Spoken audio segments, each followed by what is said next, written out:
Historia de la psicología. 26. Tercera parte. La edad moderna. 19. De Maine de Biran a Bergson. 1. El hecho primitivo del yo y la primacía del esfuerzo voluntario. Aunque la mayoría de sus obras se encontraban todavía en manuscrito, Maine de Biran, 1766-1824, era muy estimado en el mundo intelectual de la capital francesa, amigo de Cabanis y de Tracy. Había conocido en casa de la señora Helvetius a los miembros de la sociedad y más tarde recibió regularmente en su propia casa a hombres como Roger Collard, Ampère Guizot, a los hermanos Cuvier y al joven Victor Cousin, en una época en que se preocupaban de restaurar la vida cultural y de reanimar la tradición católica trastornada por los enciclopedistas, tratando de encontrar la forma de su reconciliación con un determinado racionalismo. Fue así como Maine de Biran, que había experimentado primero la influencia de los sensualistas y de los ideólogos, y cuya vida mental durante algún tiempo dependió de las ideas de Luc y de Condillac, se fue apartando para desarrollar, mediante un ahondamiento en la noción de esfuerzo que encontramos en Cabanis y en The Stud de Tracy, una teoría del alma humana que acentúa su elemento activo y voluntario. En razón de esto, fue adoptado como guía por los eclécticos, la escuela espiritualista francesa, cuyo jefe fue Victor Cousin, y cuyos principales representantes fueron Roger Collard, Theodore Jouffroy, Paul Janet, y que además experimentó grandemente la influencia de los escoceses, en particular de Thomas Wright y de Douglas Stewart. Actualmente se reconoce a Maine de Biran como el promotor en Francia de una psicología metafísica de la que la obra de Bergson parece ser el remate. Una psicología que quiere oponer al materialismo una concepción del psiquismo humano que invoca también a la experiencia, pero a una experiencia entendida de manera diferente, ligada a un método de observación interna que apela al dinamismo de la conciencia, que apela al yo concebido como actividad del espíritu. De tal modo, la obra de Maine de Biran representa un paso del naturalismo del siglo XVIII, cuyo único gran adversario fue Rousseau, a una forma de espiritualismo que sustituye el método inductivo de Francis Bacon, considerado válido para el mundo exterior por una nueva manera de abordar y de tratar al hombre interior. Se trata de partir de un conocimiento primero sin el cual ningún otro es posible, y en virtud del cual todos los demás se tornan posibles, es decir, de un hecho primitivo que bajo la unidad de conciencia encierre a un sujeto pensante o cognoscente y a un modo cualquiera pensado o conocido. No podemos esperar esta captación del yo viviente como hecho primitivo, ni de la observación sensible, ni de la operación racional. No es posible sino gracias a un sentimiento interior, concebido por Maine de Biran, en un sentido que anuncia la intuición bergsoniana. Tales preocupaciones que habrán de resurgir más estructuradas en Bergson, señala ya, en cierto sentido, un retorno a Sócrates, a San Agustín y al Descartes del cogito. El principio de Descartes, pienso, luego existo, o mejor aún, pienso, existo, es el primer axioma psicológico, o el primer juicio intuitivo de la existencia personal. Podemos enunciarlo de esta manera: un ser no existe para sí mismo más que en cuanto lo sabe o en cuanto lo piensa. Los desarrollos que tal apercepción encuentra en Maine de Biran deben mucho a Leibniz, que ocupaba un sitio de honor en su universo mental, al que cita frecuentemente y al que consagró un estudio especial. En el esfuerzo de Leibniz por superar el dualismo cartesiano, aprecia sobre todo la nueva valoración de las nociones de fuerza y de finalidad. Tal fuerza, en la psicología de Maine de Biran, se convierte en ese esfuerzo voluntario que le parece ser el testimonio por excelencia de la realidad del yo como potencia, espontánea y libre. Pues el ser humano, cuando mueve su cuerpo, no podría dudar de que le corresponde a él ejecutar a su antojo un determinado acto o interrumpirlo. Este yo que Maine de Biran concibe como idéntico a sí mismo, cualquiera que sea el nivel físico, intelectual, moral de su actividad, se revela en la apercepción inmediata que nos da de la certidumbre como una fuerza no vital, sino hiperorgánica, capaz de dominar a los órganos que se convierten entonces en los instrumentos de sus decisiones. Y como una resistencia debe ser superada siempre, el análisis del esfuerzo voluntario nos lleva al mismo tiempo a la certidumbre de que el yo está ligado a un no yo y de que una dualidad es inherente a la realidad humana. Maine de Biran, quien primero se dedicó a estudiar el fenómeno del hábito, distingue las sensaciones que caracterizan la afectividad y la pasividad de las percepciones ligadas a una actividad motriz y voluntaria. Pues si el hábito embota a las primeras, por el contrario, refuerza a las segundas, permitiendo al espíritu dirigir su atención sobre objetos nuevos y por tanto ejerce, desde este punto de vista, una influencia favorable sobre la facultad de pensar. Maine de Biran llega inclusive a considerar el esfuerzo muscular como fundamento de la vida psíquica, en tanto que la sensación de tal esfuerzo, sentimiento del yo como fuerza operante que choca con un obstáculo, es el origen de nuestra creencia en el mundo exterior. 2. La tarea de la psicología. A su juicio, tal hecho primitivo hace que sea vana la crítica de Hume de la noción de causalidad, su pretensión de reducirla a un simple juego de asociaciones habituales. Si el yo no estuviese en cada uno de sus actos voluntarios, si no tuviese la sensación inmediata de los mismos, el espíritu humano no habría llegado jamás a tal noción. La apercepción inmediata del yo es el origen y la base única de todas las nociones universales y necesarias del ser, de sustancia y de causa. Entra solamente como condición o parte integrante de las ideas, productos sucesivos y finales de la experiencia exterior. Siendo así, y aunque no podamos comprender la acción que ejerce la voluntad sobre los músculos, el testimonio del sentido íntimo es irrefragable, y el ocasionalismo de Malebranche, que atribuye solamente a Dios toda fuerza operante, tampoco podría tener razón contra él.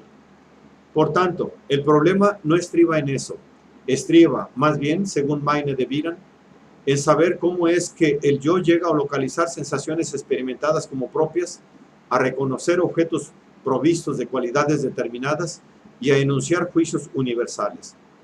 La interrogación en lo tocante a tales problemas constituye, a su juicio, la tarea de la psicología, que ya no tiene como objeto el organismo en cuanto tal, sino a lo que caracteriza propiamente al ser humano, sin dejar de reconocer alguna importancia a las sensaciones externas definidas, sentido muscular y térmico, vista, etc. Maine de Biran asigna un papel decisivo al esfuerzo voluntario, no solo por lo que toca la vida intelectual y moral del hombre, sino también en lo que concierne a las localizaciones orgánicas. Mediante la apercepción interna inmediata, el sujeto yo se distingue no solamente del objeto sentido o pensado, es decir, de la causa de las afecciones que experimenta en el interior o de los objetos que se representan en el exterior, sino que además se distingue, en el fondo, de su existencia personal, de las ideas y de las sensaciones en cuanto a representaciones que le llegan y que desaparecen incesantemente. Así también, en el esfuerzo vinculado al tacto, que se convierte así en tacto activo, descubre al primer instrumento del conocimiento objetivo. Aunque considera que no se pueden poner en tela de juicio las realidades que corresponden a las sensaciones, a la manera de los idealistas, está persuadido de que la naturaleza de estas realidades es del todo distinta a la de las sensaciones. Por esto, su gnoseología se emparenta con las concepciones que desarrollaría después el llamado existencialismo, el cual, por lo demás, es el motivo mismo de inspiración, en el motivo mismo de inspiración podría haber en él a un precursor. Desde mi infancia recuerdo que me sorprendía al sentirme existir, como por una suerte de instinto. Me veía empujado a mirar hacia adentro para saber cómo podía vivir y ser yo. Para Maine de Biran, las ideas reflexivas y supuestamente innatas no son sino el hecho primitivo de conciencia analizado y expresado en sus diversos caracteres. Por así decirlo, el acto de reflexión hace que salgan del sentimiento del yo ideas de atributos, primero individuales, que adquiere el carácter universal y objetivo de nociones, en cuanto se las nota por separado o en abstracción del yo que las piensa. Es así como formamos las nociones de inteligencia, de voluntad, etc. Conocía la obra de Kant, que comentó varias veces en su Journal, de manera muy elogiosa. Adoptó la distinción kantiana entre noúmenos y fenómenos. Admitió que el alma no se ve intuitivamente y que no conocemos más que su manifestación, el yo o existencia fenoménica, pero este conocimiento le parece suficiente para justificar, a través de la reflexión, las creencias espiritualistas en cuanto a su naturaleza y a su destino.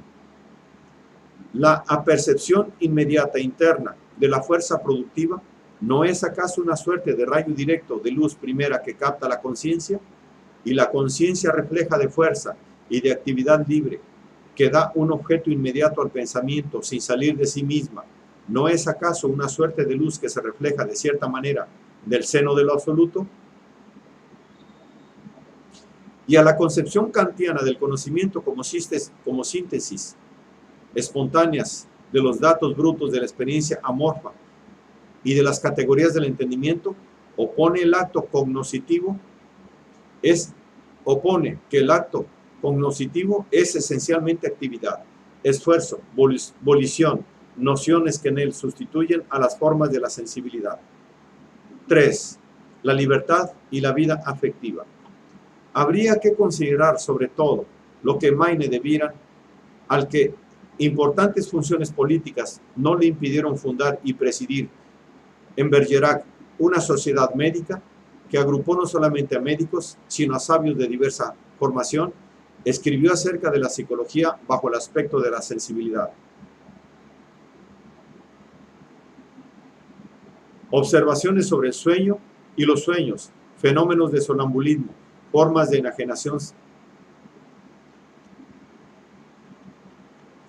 Observaciones sobre el sueño y los sueños, fenómenos de sonambulismo, formas de enajenación mental, sensaciones inconscientes, todo lo que tuviese que ver con el hombre concreto le interesaba. Mediante el pensamiento, he reducido al hombre al estado de ser sensible y móvil, sin voluntad o libertad. Y hemos visto que, en este estado, ni siquiera tenía personalidad. Pero, ¿podrá haber personalidad sin sensibilidad? En eso estriba todo el misterio. Numerosos escritos de Biran, que conocía muy bien los trabajos de Boerhaave, de Bichat y de Cabanis, de Gall, merecerían un examen. Por ejemplo, la segunda parte de sus observaciones sobre el sistema del Dr. Gall está consagrada a una teoría de las emociones. Toda emoción, piensa él, está ligada a un cambio o a una alteración determinada en las funciones orgánicas, circulación, respiración, secreción, etc. Y la teoría de Gall no nos puede explicar las oscilaciones y los conflictos de la vida emocional.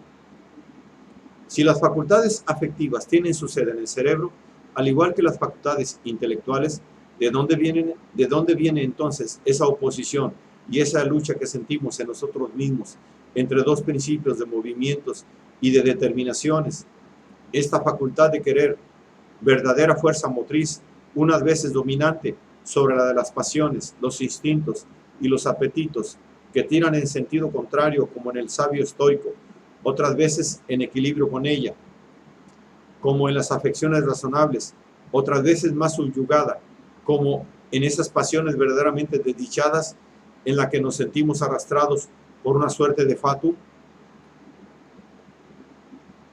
Las afecciones de alegría, tristeza, calma, ansiedad, valor, timidez, etc., que parecen estar ligadas indudablemente a algunas modalidades de las funciones vitales, interesan a todos los órganos. Hay impresiones inmediatas pasivas que el sentido íntimo nos lleva a localizar en algunos órganos interiores, como el hambre, la sed, un cólico, un dolor de estómago, etc. Y que tienen su sede en las partes a las que nos referimos.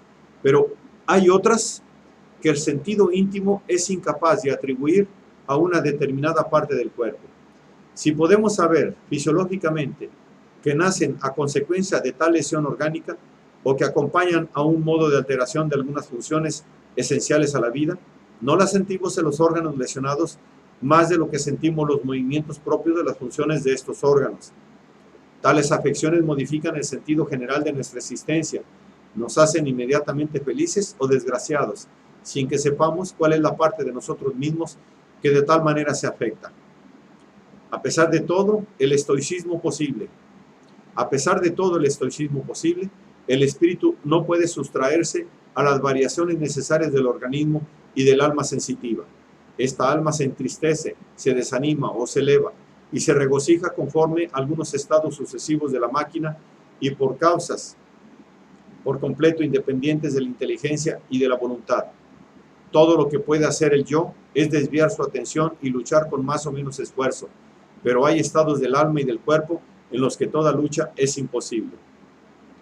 Así pues, no es sorprendente que los humanos propendan a buscar las causas de estas afecciones en los objetos externos percibidos, con exclusión de las causas verdaderas, que no son sino estas impresiones inmediatas, oscuras para la conciencia y hacia las cuales Maine de Vira cree que todo retorno nos está vedado. Es sabido que el psicoanálisis actualmente, por lo menos en algunos casos, permite tal retorno.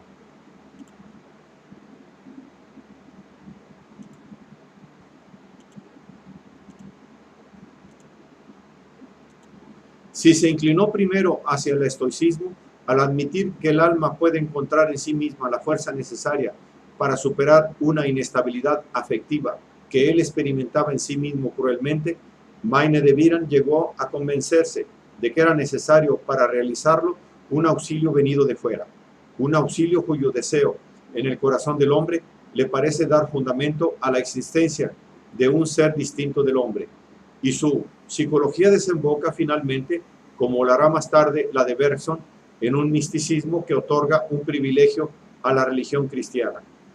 Por penetrante que sea la psicología de Biran, no todo el mundo puede admitir sus postulados, por lo menos en lo que toca al alcance que les atribuye. Es indudable que los hombres del siglo XVIII, como antes ya Spinoza, conocieron el cogito cartesiano lo suficiente para no restar importancia al hecho primitivo que lo funda, pero desconfiaron de él, con razón o sin ella, y se negaron a atribuirle un valor absoluto, considerándolo inclusive ilusorio en principio. Es verdad que el desarrollo de la ciencia ha demostrado hasta qué punto el sentido íntimo está expuesto a ilusión por lo que toca al universo, y en lo que respecta al mundo interior mismo, las investigaciones contemporáneas psicoanalíticas y reflexológicas han sacado a luz los escollos que tal sentido debe eludir.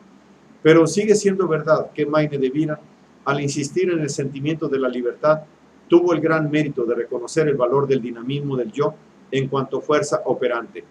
Por tanto, si se considera la importancia que ha adquirido por lo demás en estas mismas investigaciones, la noción de energismo psíquico, es indisputable entonces que se nos aparece como un gran precursor, aunque las perspectivas hayan cambiado. 4. La exigencia de una psicología espiritualista.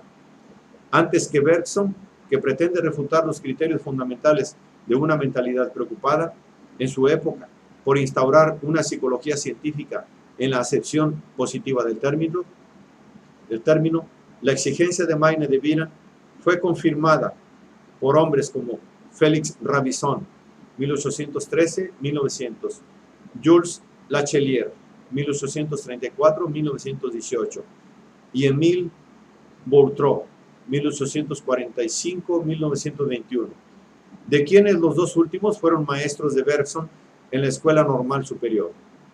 En suma, el motivo común sigue siendo el de demostrar que la psicología no puede constituirse al nivel de la experiencia entendida en un sentido positivista y materialista, de establecer que tal experiencia equivale a mutilar para imponerle un cepo la realidad que se pretende estudiar.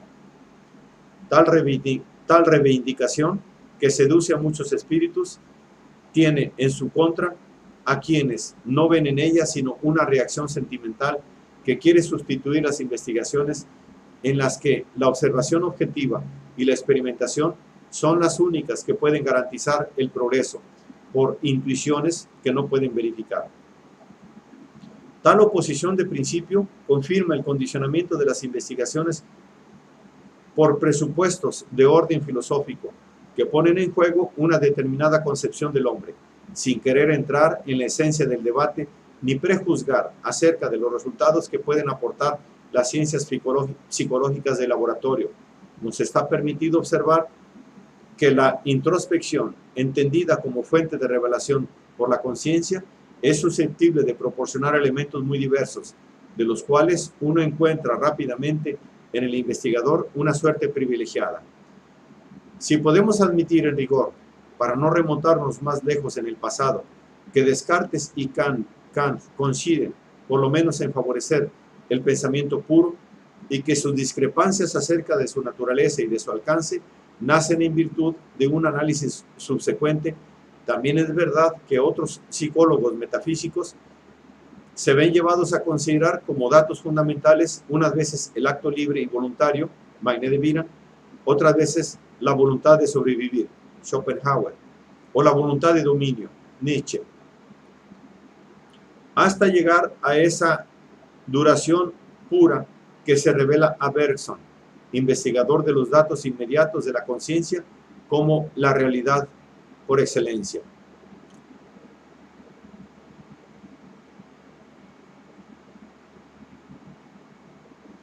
Cinco, el surgimiento del pensamiento de Bergson.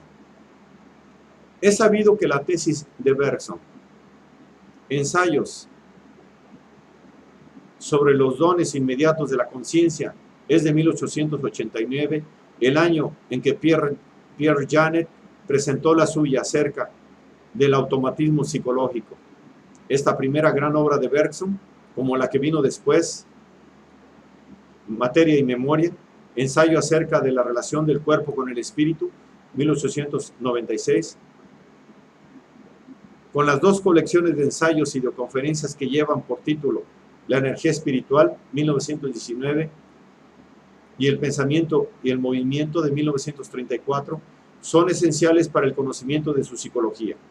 A la manera de Maine de Biran, que había pasado del naturalismo prevaleciente en el siglo XVIII a la forma particular de espiritualismo que lo caracteriza, Bergson se formó en un momento en que el positivismo de Auguste Comte, resucitado en cierto sentido por Taine, dominaba en las ciencias humanas. Es sabido que Bergson tenía una clara inclinación por las matemáticas, en las que descollaba, y que su propia tendencia mecanicista lo incitaba entonces a compartir las opiniones de Spencer acerca de una evolución progresiva del universo a partir de elementos simples y homogéneos. Fue reflexionando sobre la descomposición del movimiento en elementos simples. Se sabe la importancia que atribuyó a los famosos argumentos de Zenón de Elea, y preguntándose por la noción de tiempo en los filósofos y en los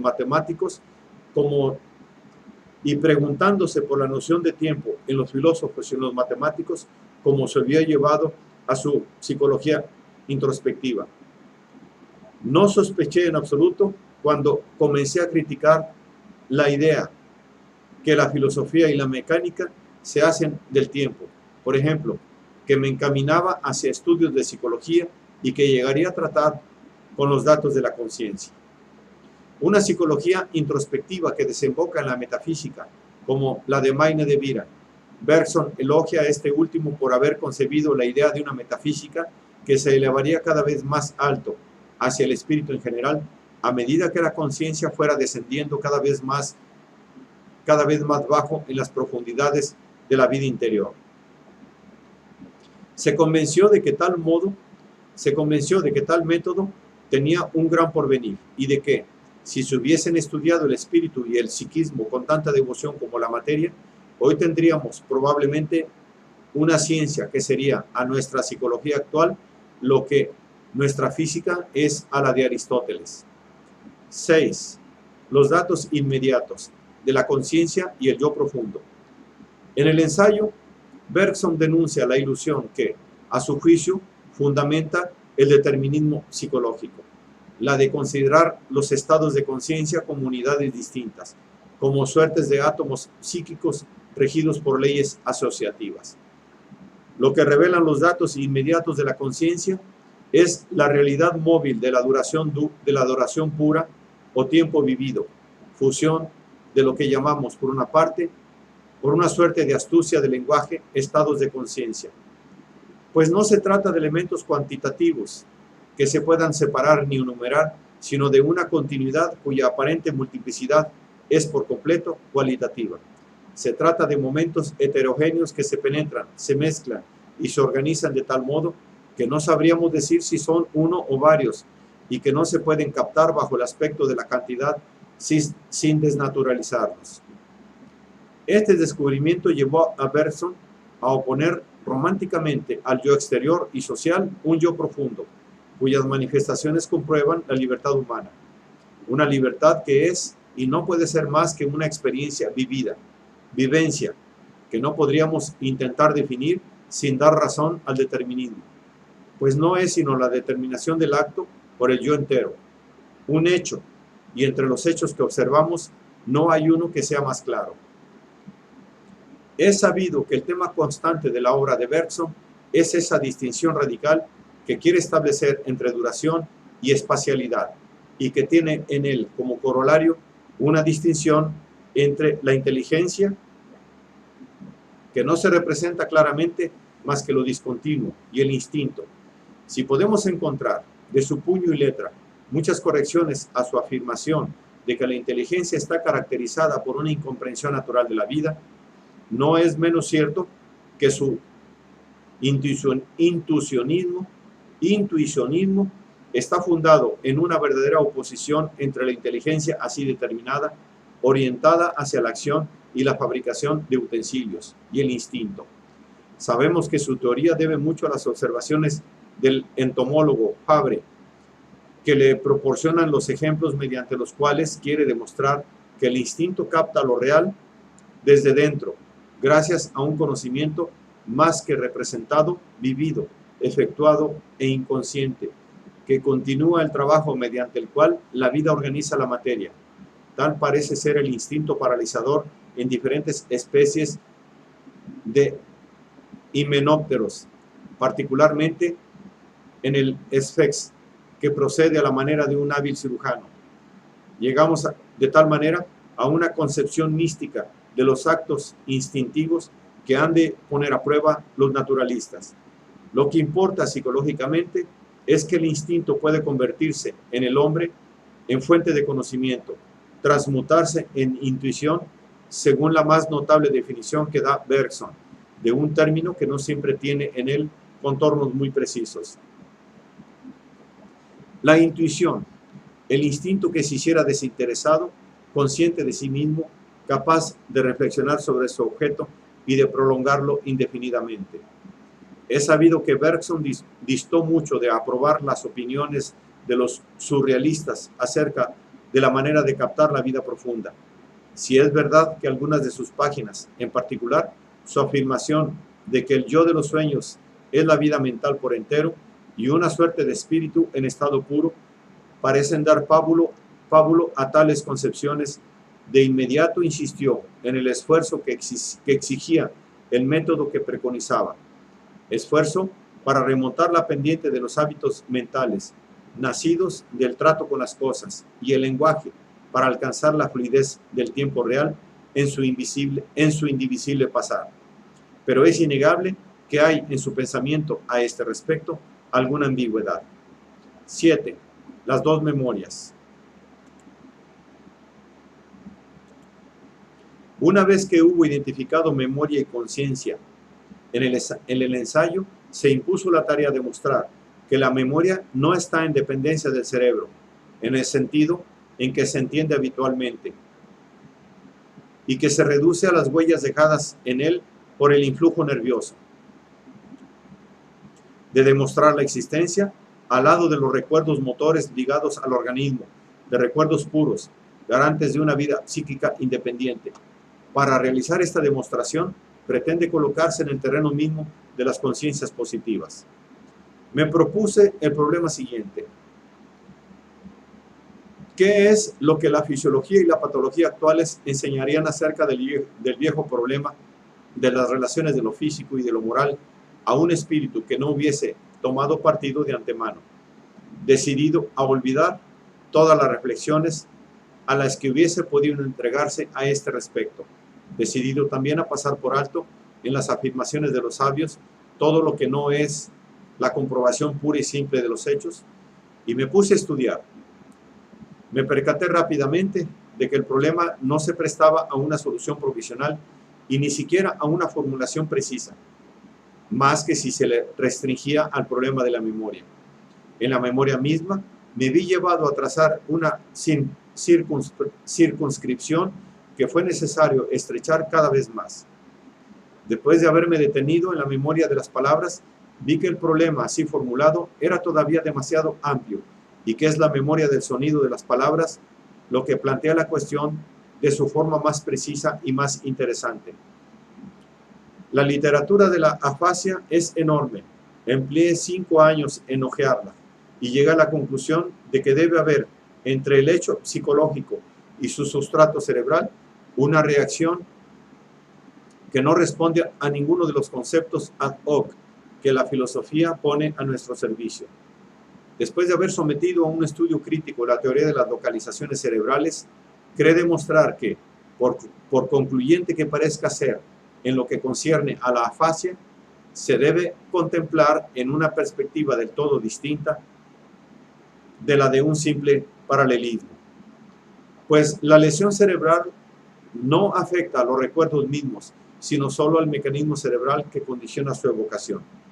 En las amnesias, en las que todo un periodo de nuestra existencia pasada, por ejemplo, es brusca y radicalmente extirpado de la memoria, no se observa una lesión cerebral precisa, y por el contrario, en los trastornos de la memoria, en los que la localización cerebral es clara y segura, es decir, en las afasias diversas y en las enfermedades del reconocimiento visual y auditivo, no son tales o cuales recuerdos determinados los que parecen estar arrancados del lugar que tenían por sede, sino que es la facultad de recordar la que se encuentra más o menos disminuida en su vitalidad, como si el sujeto tropezase con mayor o menor dificultad para poner sus recuerdos en contacto con la situación presente. En pocas palabras, el papel del cerebro, al que la vida del espíritu rebasa infinitamente, es la de asegurar por intermedio del sistema nervioso la coordinación de las funciones de relación y la adaptación del ser a su medio. Es esta función de atención a la vida la que se encuentra alterada en la amnesia, en la cual ya no se recuerdan los recuerdos útiles. El cerebro, en la operación de la memoria, no sirve para conservar el pasado, sino para disfrazarlo primero y luego para dejar transparecer lo que es útil prácticamente.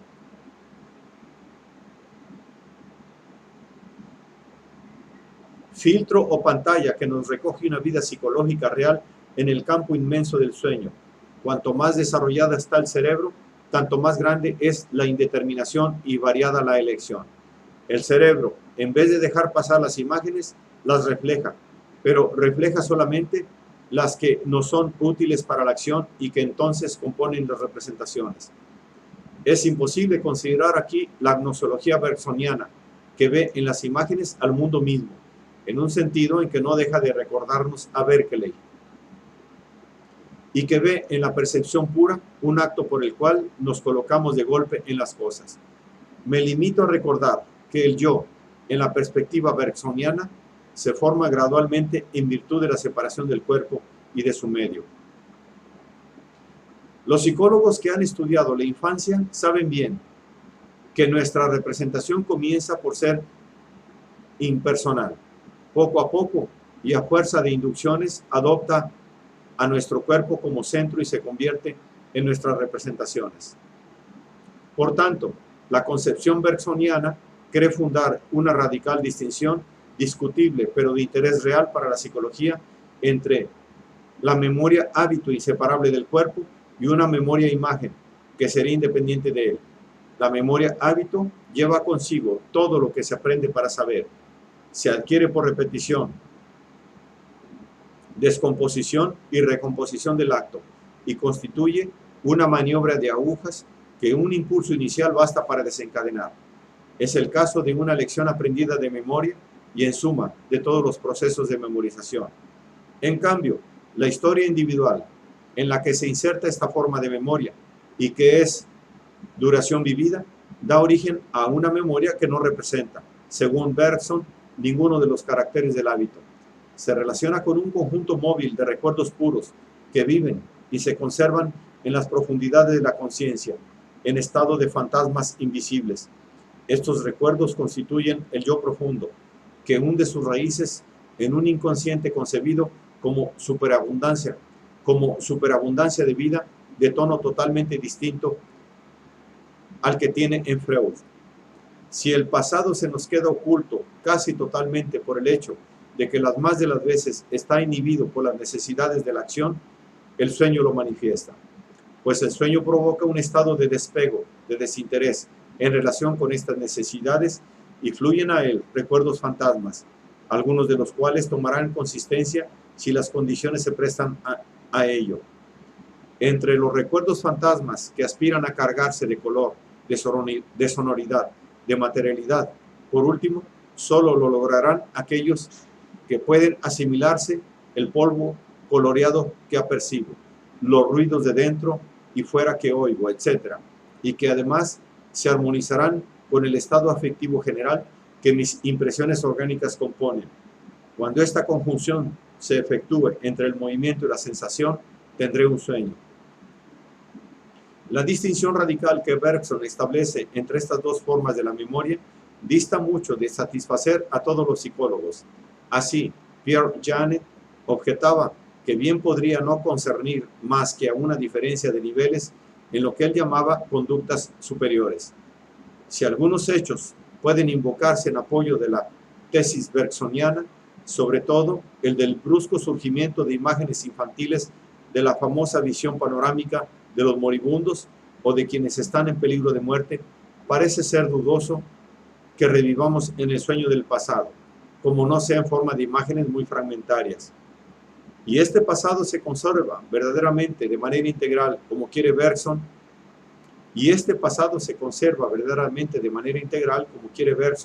tiene un sentido aún sin intervención de la actividad racional y dialéctica propia de una personalidad que está por encima, que está ella misma en constante devenir.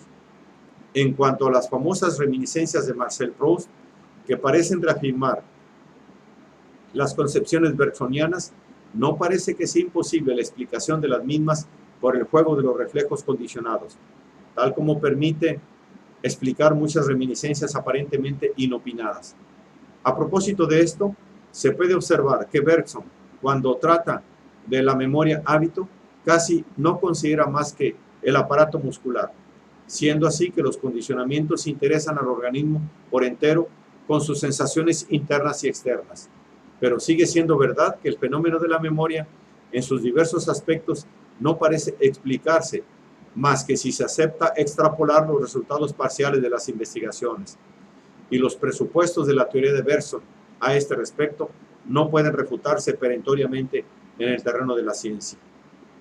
8. La influencia del bergsonismo. Se sabe que la revolución metodológica de la que Bergson era el promotor fue sentida como liberadora por muchos intelectos a quienes ponía en ridículo el clima positivista de la época, y su influencia cultural fue prodigiosa en todos los dominios: artístico, literario, científico y aún político. Edouard Leroy, sucesor de Bergson, en el Colegio de Francia, no temió decretar con plena conciencia del valor exacto de las palabras que la revolución bergsoniana tiene una importancia igual a la revolución kantiana o aún a la revolución socrática. Por su parte, Pierre Janet, en su conferencia acerca de las conductas sociales en el 11 Congreso Internacional de Psicología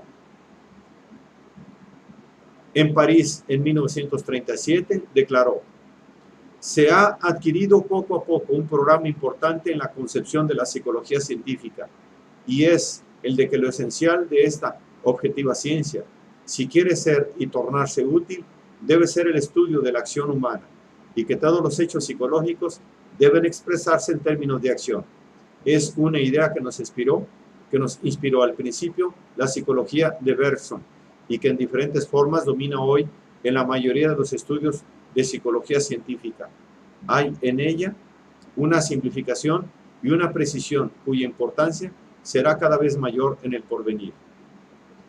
Es un hecho que una determinada psicología del comportamiento podría proclamar su origen bergsoniano, puesto que para Bergson el cerebro, aparte de sus funciones sensoriales, tiene el papel de imitar, en la acepción más amplia del término, la vida mental, y que parece estar, por así decirlo, encargado de imprimir al cuerpo los movimientos y las actitudes que efectúan lo que el espíritu piensa o lo que las circunstancias lo incitan a pensar.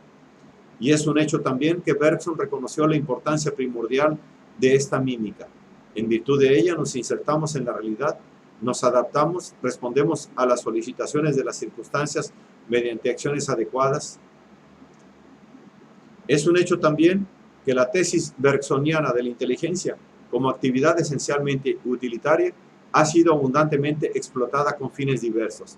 En primer lugar, ha reforzado la corriente marxista, que carga todo el acento en la praxis y su oposición al hombre teórico e intemporal de la filosofía tradicional.